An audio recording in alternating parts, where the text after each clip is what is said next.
This week in AI, Codex starts shipping code on its own. The Pentagon locks in seven major AI players. And Anthropic puts $1.5 billion, that's with a B, behind turning AI into a balance sheet lever. This and more on this week's edition of Artificially Informed.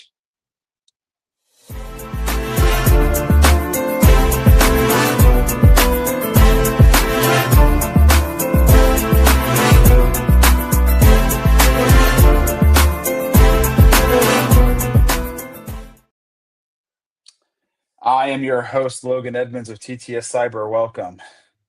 And I am Patrick Herter with Your Network Security. Patrick, how are you doing today, man? It's a good way to end the week. Been a lot of busy work this week, but made some good progress. So I'm standing pretty happy.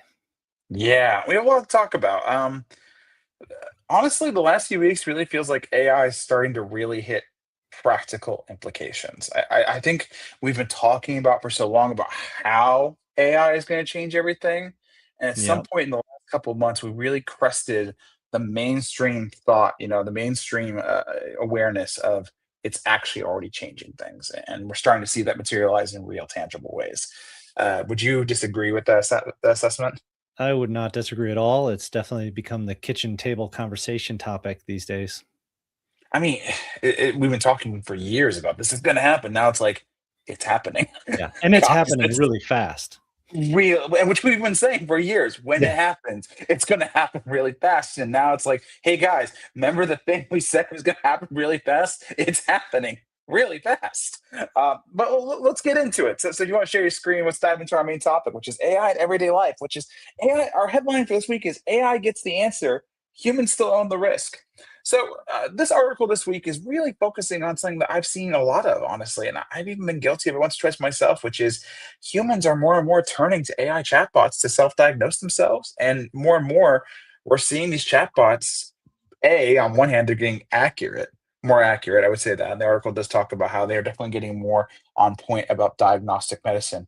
But Mhm. two, we already know this from years past, when LLMs go off the rails and hallucinations and it becomes the medical stuff, the implications are dire. Like people dire in Oh some yeah. cases. So this is a disturbing. Yeah, I don't know. I have so much ambivalence on this topic. What was your take as you read this? Well, and like with a lot of topics, a lot of areas with AI, there is such a good opportunity, but such a big fear or realistic risk. And you've got companies that are starting up that are hiring doctors to train their robotic replacements on AI. How far are we going to go? How quickly is this going to go? It depends on what happens, as it unfolds. It depends how we respond to it. It's going to really, really depend on how it performs. Well, let's give the listeners a little bit more context on what we're talking about here specifically. So, a new Harvard-led study found that large language models, including OpenAI's O1 model, matched or outperformed internal medicine physicians in diagnosing real emergency room cases, i.e., trauma medicine. In your face, need a quick diagnosis, right? That's Mhm. the use case they put it in. Um, Especially when it came to early triage, when speed and limited data matter most. The AI delivered accurate or near accurate diagnosis in 67% of cases, which sounds bad, right? Like it's only right two-thirds of the time, but that's compared to physicians who will land somewhere between the 50 to 55% accuracy, which is not comfortable to think about. But it turns out ER docs are Whoa. wrong a lot. Like when you're coming in fast and loose, initial diagnoses are often wrong. And the Yeah. AI in the study performed better. And that's on one hand, I don't like to think about that. Like, Yeah. wow, ER docs are wrong 50% of the time when they diagnose you. That's, Hmm. ugh. But on the other Yeah. hand, wow, does this constitute as success? Yeah. I wonder if that's really, I didn't hear about that last stat. That's kind of, it gives you some pause. It does, like in context, like in parallel, it's there's that hallucination. It's only right Right. 67% of the time, but ER docs only right approximately a little more than one in two times. Like Right. a little over 50% on an average of a basis. That's concerning. And One of the things that I see, particularly with AI in medicine, is that they seem to be developing in this weird parallel track compared to a lot of other industries, which is AI really is still not getting a whole lot of actual use case, like in medicine adoption, patient facing, especially. There's little use cases here and there, but the capabilities are developing rapidly because Right. we understand that if we put it in with real patients, yeah, like bad things can happen. But we also aren't talking about the fact that I hate to say this, but humans make mistakes too. Doctors screw up. That's a thing, guys. We don't like to think about, but that's why they all carry malpractice insurance. So Right. we're entering a world where when does the AI become good enough compared to a human? That seems And to be the trend we're heading. and where does the liability land when it does screw up? Where's the malpractice suit go? And I think that's one of the main reasons when we talk to people in medicine and health insurance and a lot of the places where this is like accuracy matters, right? And the answer isn't really it seems the problem is not accuracy. It seems the problem is liability, right? Mm, Like yeah. it is well established that this is an arbitrage of the business. You will lose money because people will screw up, and you're going to be sued, and you're going to have to pay out settlements and malpractice insurance claims, and like that's how the current modern medical system works. Not comfortable to think about, but it seems to be the problem is not that AI is not good enough to match up against what we currently have. It seems to be more of who owns liability. That seems to be the big barrier right now. That has not been disturbed by courts or anything else. Um, yeah, I originally was going to thinking, yar yar, AI needs to be perfect in order for this to go through, and that'll never happen. But then I read through the data, and I was like, oh gosh. Yeah. Yep. Over time, a little bit of improvement makes a big difference too. So yeah, and the other thing too is though I will blame on this. The study highlights the potential for AI as a diagnostics tool, but especially when there's people who are involved, like one of the things that kept coming out of it was, there's the human element of delivering diagnoses and handling it. So while AI might be served as an enabler, most patients still would want to work with a human doctor more often than not. That is that element as well. Healthcare is a service business. So we don't like to frame it that way, but it is. There is an element of the human compassion side. So I don't think we're in danger of AI robots replacing MDs in the immediate future, but it is going to change some stuff, I think. Yeah, for sure. Big stuff. Okay, well, moving on to our Inside the Stack story. If you want to share your screen here real quick, Yeah. unlocked screen killers are quiet profit killers. Okay, Patrick, I'm going to pass this to you. How do you feel about people leaving their computers unlocked and unattended? Yeah, I would say the number one response that we've had on incidents in the last year has been from this kind of a thing. We see attackers trying to evade privilege access by just hijacking a user's browser session, which only really continues to function if the user's desktop is not locked. So if you step away and your screen isn't locking, and there has been exploit that's just sitting there waiting, they can continue to do work while you're not there, even if you leave the office. And in the stories context, that is looked at not even just from a security standpoint, but they're saying from a cost standpoint, as these virtual machines that to save companies money shut down when they're not in use. Well, if they actually are in use and you're not aware of it, there's Mhm. another angle it's costing you money. Yeah. I mean, I looked at this and I said, I think I see the problems. So we keep coming to this recurring problem. People ask me all the time. I actually interviewed about this today. Like, hey, what is this like? We hear about cybercrime and hackers and all this other stuff, and we don't really understand, right? Like, what's going on? Well, basically, it boils down to two main attack methods I see are, get on access to someone's user account, computer, right, through some kind of social engineering scam, click the phishing link, install, pretend to be customer support, and then use that to bypass everything else because you either have authenticated identity or a system that has authenticated identity. And the other, it's the smaller of the two, but it's growing, is vulnerabilities, right? Like, hey, we've been talking about the last couple podcasts. Unpatched software is becoming a real problem. I know Mhm. we've talked about this offline. Like the last month has been insane on the vulnerability side, and it just seems to get worse. Um, this addresses to a degree both, and we call it Clean Desk 2.0. Lock your screen, put MFA, make sure your stuff's patched. Like it's a checklist that you can teach your people to get into a routine habit over, which ultimately provides a better baseline of security, especially in the world we're moving into where AI powered threats are, again, not a future thing. They're Yeah. happening right now.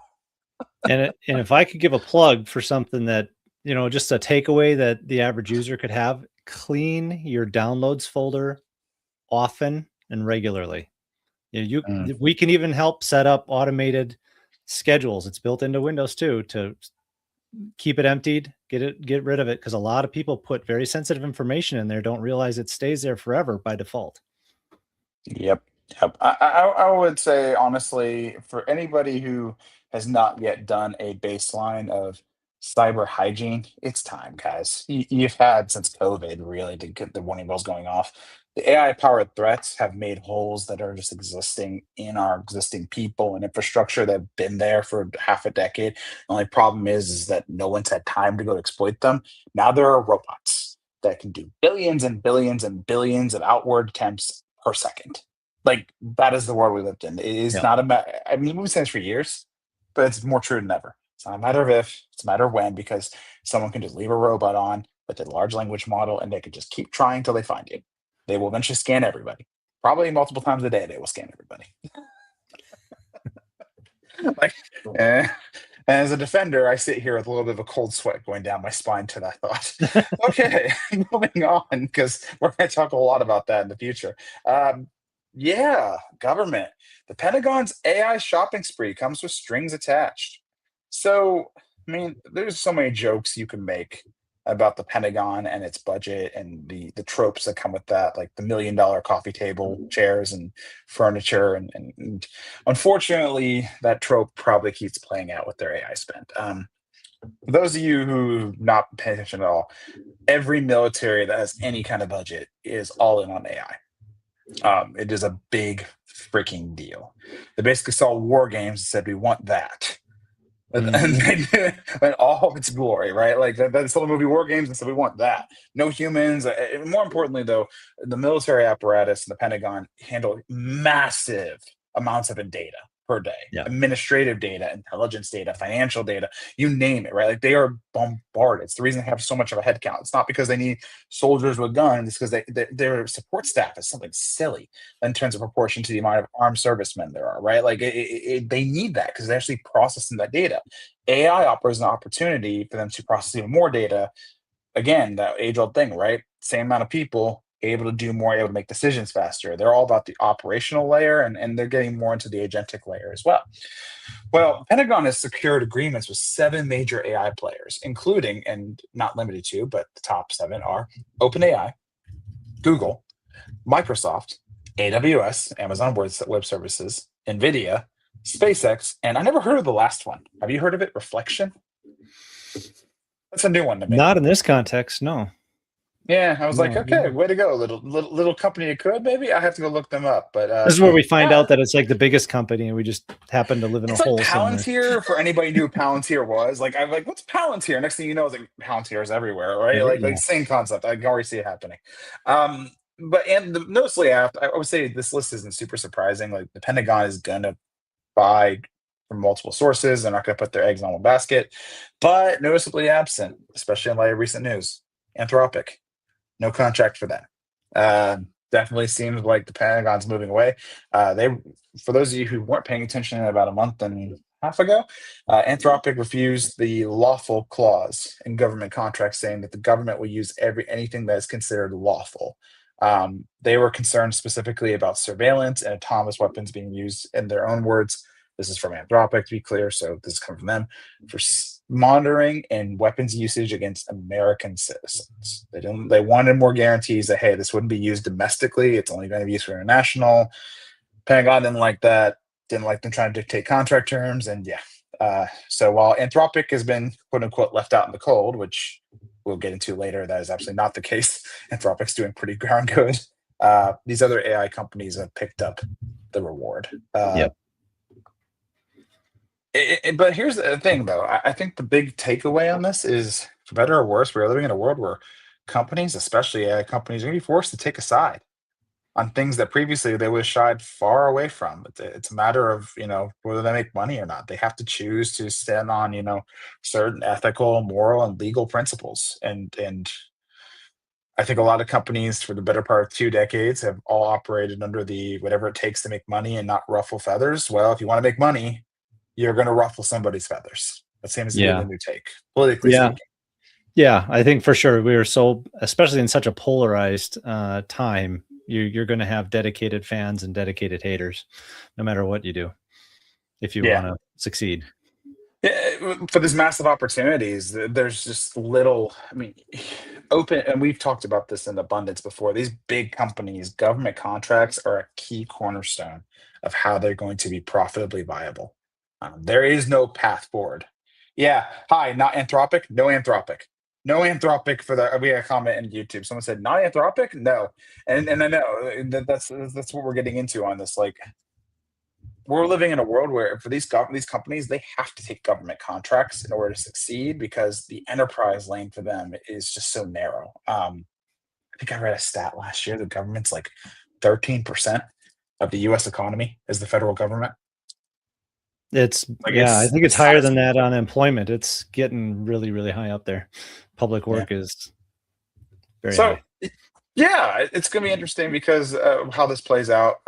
We'll talk about in our future story in a little bit about Anthropic because I don't think the lack of government work's really slowing them down. But before we do that, let's move on to our security story. So, hackers got AI. Hope you like surprise expenses. Patrick, I know you have Yeah. so much to say about hackers and AI and all this fun stuff. Yeah, it was what China had a 32-step exploit they successfully launched, fully automated through AI. I mean, that's not a simple drive-by attack. That's a, hey, go hack this company and just start funneling money to this bank account when you're done. And it's really getting to be that easy. Yeah, I saw a notice today, literally, I think it was today in the news, and we didn't have a chance to put it in this week's piece because it came out literally, I think, today. But the IMF is basically warning everyone there's going to be massive problems with financial institutions with the rise of AI threats. Yeah. Seems to be they need, what's the old trope? We live in a world where attackers, they're business people. They want to go for the money. The first place the majority of this problem's going to be poured on is people who have money. Who has more money than financial institutions? Right. Yeah, and we're kind of getting past to where even just governments, foreign governments, if they were to stop the big scamming data center, or not data centers, but like call centers, that's not going to stop it because this stuff can be operated from a single computer in somebody's home. That's much harder to track down. But yeah, I was just talking to somebody before this news here, with trying to defend clients and doing vulnerability testing, things like that. The effort it takes for us, even on a company that's not a regulated business. If your business isn't, big enough to be government regulated, you still have to contend with this kind of a threat that's out there. It's like I No, said, if somebody can just point to your business and say attack it and give me whatever money comes out of it. the thrust of the article you- is there is no future without AI powered defenses because at this point it's just a right. volume problem, right? Like we before as humans, we were making processes centered around people addressing these events and trying to streamline things. But now the AI's created a volume problem, which is, you can direct unrealistic amount of volume of attacks and vulnerability detections, all this other stuff towards businesses that previously nobody would have blinked at because they were too small, right? It's not worth the effort. Now we have AI. I Yeah. mean, that's the reason why I was sharing a car ride with my wife. I'm currently on vacation, as you know, Patrick. And on my side of we're on the passenger side, I have a hotspot, and I'm trying to figure out how to set up vulnerability remediation workflows with AI because I'm like, sitting here thinking there's no future where Yeah. AI is not at least leaning in to do some of these power defenses. Um, Yeah. we just can't keep up. Yeah. Did you Yeah. look We at the can't vulnerability correlate. reports I sent you for our clients? Like it was literally like spike of 400% in the last Yes. month of the amount of stuff we're seeing in terms of, hey, this thing's busted. It's a critical vulnerability, so anyone can exploit it, and you need to go fix it, or your client is wide open. Like 4x increase in 1 month. In one Yep. month. Yeah. And that comes with a cost even just to deploy it into the disruption, in terms of handling that and absorbing it for each business. So yeah, I mean, if you haven't looked into AI cyber defenses, well, shameless plug here. Check out our QR code in the top right hand corner. Hit up our contact tab on our sign up page for our newsletter. We're happy to have a chat with you. Moving on, let's talk about business and finance. Ooh boy. So Wall Street has figured out, and AI companies have figured out, AI is not a problem of application. Not anymore. That's not the problem we're facing. It's adoption. It really is. Like they need more people to get using it to get hooked with it. They need more businesses to get integrated, and they need to happen sooner. With an infinite timeline, this was always going to happen. The problem Mhm. is, and we've talked about this on previous podcasts, runway. In one of our talks, and I didn't forget about you, sir, who commented on their user WU. You are correct. They need money. Every single AI company needs money. And ultimately, just raising endless venture dollars is not a sustainable business model, nor do investors have tolerance for it. To be fair, they probably bought themselves some time. I don't know if you read the news, but AI, I think OpenAI's had a 10x increase in revenue in 1 year's time. They've gone from like a $1 billion a year company to, I think they're projected to hit 30 billion this year. So like they're not hurting in terms of growth, but that's still not fast enough for them. For sure. Monetization is the main problem, and that was a comment on this one. Yeah, so they have to go outside, and Anthropic is a big part of this, right? Where they're teaming, Anthropic is teaming with major Wall Street firms in a $1.5 billion venture to educate, train, and incentivize companies to actually start using AI. Like they want to basically, it's the pharmaceutical rep, right? They're pushing their product and they're pushing it hard, with the $1.5 billion being thrown behind it. Which, again, I want to stress this: they're burning money right now. Yeah. $1.5 billion is not anything to sneeze at right now in terms of investment. They see this as an absolute need. Anthropic, Blackstone, Hellman, and Friedman are each expected to invest about 300 million total. And then Goldman Sachs is going to add about 150 million, equal that $1.5 billion. So it's not all Anthropic, but still $300 million when they're losing money right now. Right. It's kind of interesting. These are such big dollar amounts, but I feel like I see them shrinking. The amounts being handed out is getting smaller.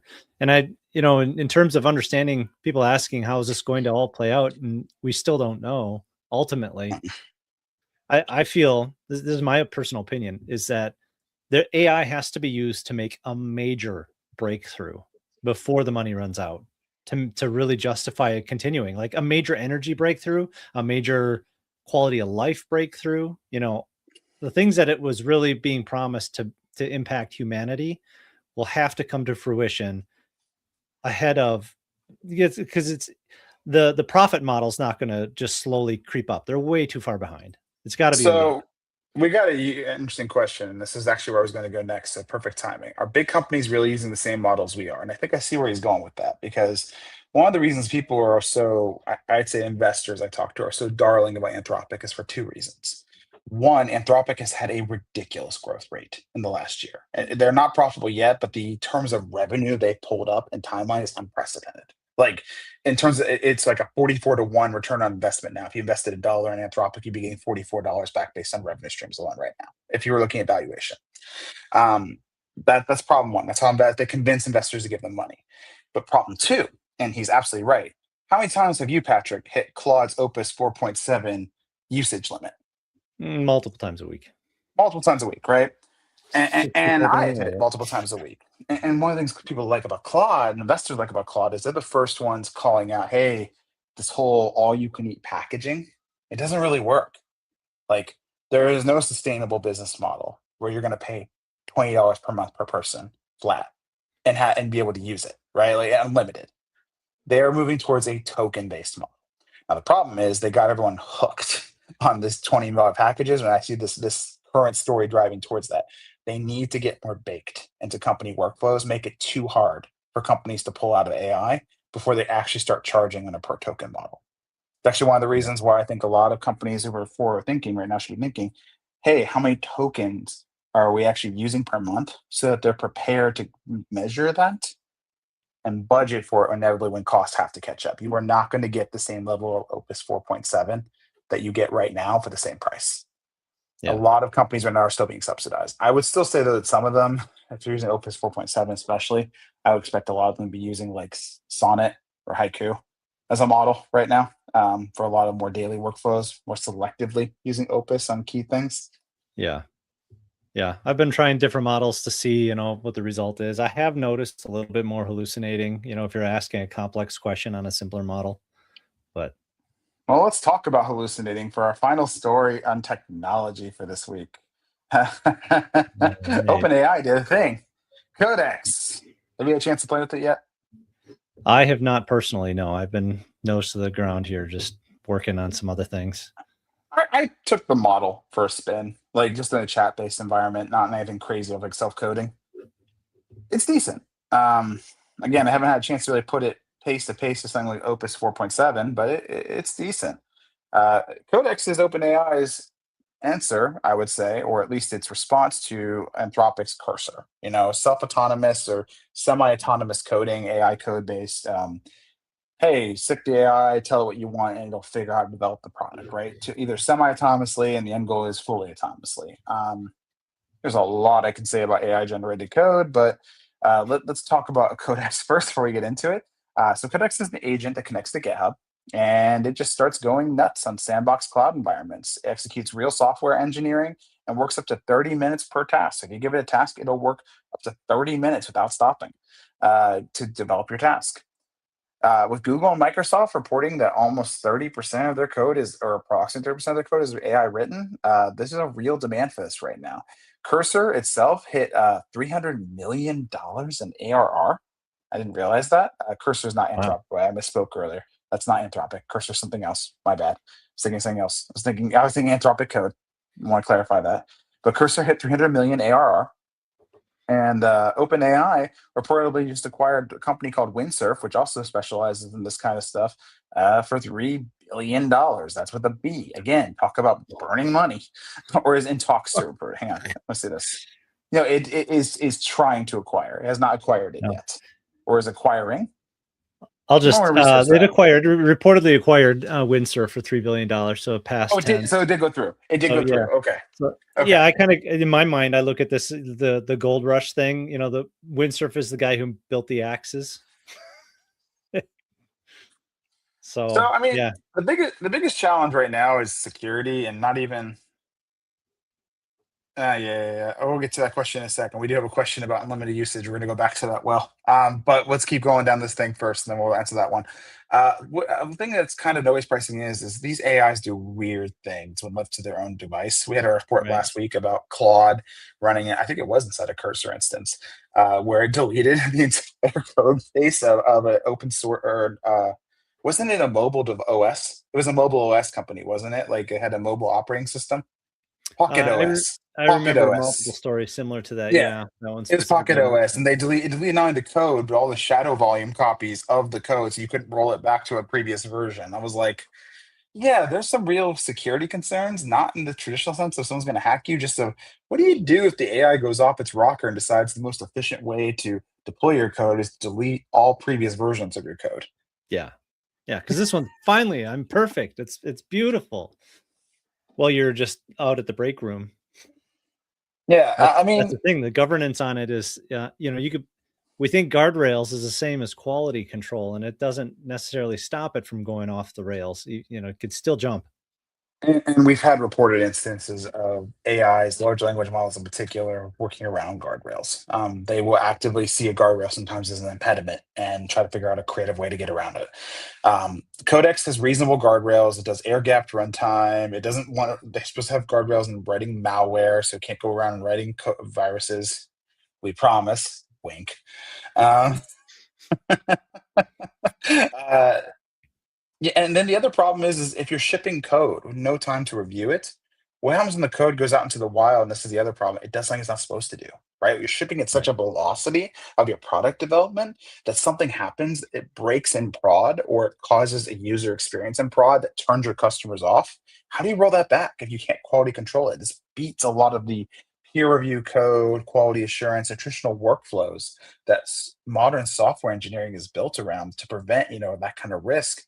This does seem, unfortunately, to reopen us back up to the good old days of software dev when people were pushing their test code on prod to see if it worked or not, right? Like Right. that seems to be where we're going again. Or even if you had developers that really were copying code from who knows what shady website out there, there's a thing that it like SQL injection, prompt injection. So AI Mhm. doesn't develop new things per se. It goes out and grabs existing examples. And if some of that stuff contains prompt injection, who knows how it's going to behave while you're absent. Yeah, I've already speaking from experience as someone who's been playing around with Cloud Code. It does weird things to accomplish a goal. Sometimes it'll add a lot more context, a lot more syntax than's necessary. It'll add a lot of random loopholes in the logic that I could see absolutely breaking down. The other thing too is sometimes it copies weird things. It's generating something from a source, and you look at it and you go, "Huh, that's interesting," but doesn't that mean this thing is now available to the entire internet? Oh, I'm sorry. Yes, it is, right? Like, let me help you go ahead and put an authenticator on there. Like, without me there to kind of shepherd it and slow it down, and if I were using that in the business setting, it would have wrecked me. Like, I'm just Yeah. talking from a summer, like I'm building my company on this, it would have wrecked me. Not to mention, I heard a great story this week about someone who built a product. They got into, their startup. They vibe coded it, and then they get into to the ecosystem they want to sell. And it turns out there's a whole bunch of compliance, whole lot of regulations and frameworks and things that they have to comply with to sell to people, those customers. And because they built the product so quickly, they basically can't retroactively add it in a way that keeps the product stable. A, they didn't really understand it because they vibe coded it. But B, like, hey, you got to. It ended up being they had to rebuild the product from scratch. Wow. Yeah. So there's a lot of risk here. Before we end the story today, we do have one more question, which is I think we touched on this, but I want to take a minute to go over it, which is what I mean is unlimited usage is just $90 USD. I want to touch that for a second, say no, it is not unlimited. I found out the harder way. I have the max plan. I've hit the limits on that. But I understand where you're coming from, which is, hey, for $90, I have an insane amount of Opus polls I can do. That seems unrealistic. And the answer is you're correct. Your instincts are absolutely correct. That is very much subsidized right now. Um, right now, the only reason unlimited usage option is even a possible, quote unquote, is because it's being subsidized by venture capital. It's an open secret in the industry, which is that's why they keep raising this insane amount of venture dollars. I mean, Q1 of last year, I think we talked about this in our past podcast, Patrick, but just to reiterate, I think OpenAI and Anthropic captured something silly, like 60% of all venture dollars in the entire Mhm. United States, just those two companies. They need that money for two reasons. One, to keep subsidizing this, and two, training these models is ridiculously expensive. Like Right. ridiculously. To get from Opus 4.6 to 4.7 is hundreds of millions, if not billions of dollars worth of training. And they got to do that every few months to stay ahead of their competitors. Yeah. Between those two things, the current economic model is just not sustainable. It's an open secret, and we are closing in, I think, closer, Patrick, to the world. Like it's not no longer a future, this is probably going to happen. I would say within the next 18 to 24 months, we're going to see a complete revising of AI pricing. Yep. It's Maybe going to be an sooner. interesting time. I am not privy to the free cash flow of Anthropic or OpenAI, so Yeah. maybe sooner. All right. Final thought here. It's happening, guys. Yeah.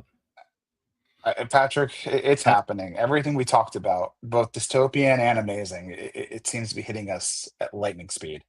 Yeah. That is definitely a roller coaster. So again, you can't worry yourself out of existence today. You still got to keep going and doing what the way the economy works. You have to make money, build your products, run your business, and try to stay aware of what's coming and how it's changing, because even Uh, those of us that are on the front end, we don't exactly know how it's going to play out. Speaking of staying aware, our final call for the end of our podcast would be: are you the kind of person that wants to sound like they know what they're talking about when it comes to AI, but doesn't have hours a week to research it yourself? Do you want to sound credible to your boss, your colleagues, and your peers? We've got you covered. We have a 7-minute weekly newsletter slash executive briefing covering the 6 top AI stories in less than 3 paragraphs each, two in average is what we shoot for, that we release weekly. QR codes in the top right hand corner. If you want to stay on top of it, there is no cost. It is in your inbox, emailed every week, and is what this podcast is based on. The other thing you can do, if you're following us on social, hit the subscribe, the follow, the connect button. Please and thank you. The more viewers we get for this show, the more our reach is. Our goal is to give you information to make good decisions when it comes to AI. Because guess what? We all are going to have to deal with this. Unless you're a Meta Knight or an Amish churning butter, you're going to have to deal with this. I'm gonna listen to that song. Yeah. Look at that. Dang it. No, dang it. Oh, man. That's good. Patrick, let's do our outro. Okay. I'm Logan Evans, TTS Cyber. And I'm Patrick Herter, your network security. Stay safe out there, guys, and have a great rest of your week and weekend. Peace.